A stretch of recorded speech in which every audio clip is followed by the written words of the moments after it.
अब महसूस होता है कि नींद गहरी नहीं आती, अब महसूस होता है कहीं कहीं जिस्म में तकलीफ है, अब बदल ना जाए। अब ना कई क्लास फेलो चले गए दुनिया छोड़ के, बदल ना जाए। रब कहता है पहले अपने दिल से पूछ, ये इधर उधर की बातों से तो डरता है, ये रब से कितना डरता है। या अल्लाह उस दिन रुसवा न करना जिस दिन लोग कब्रों से उठाए जाएंगे। अल्लाह दुनिया में पर्दा रखा है तो कयामत में भी। मैं आपको एक राज की बात बताऊं, मोमिनों का पर्दा रह जाना है कयामत में।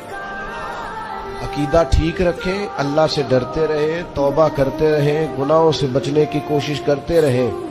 फरमाया अपने घर को कब्रिस्तान ना बनाओ। इसका मतलब है जिस घर के अंदर नमाज ना पढ़ी जाए, बिल्कुल उस घर में सारे जिंदे लोग भी रहते हों तो घर कब्रिस्तान है। ये हुजूर का फरमान है।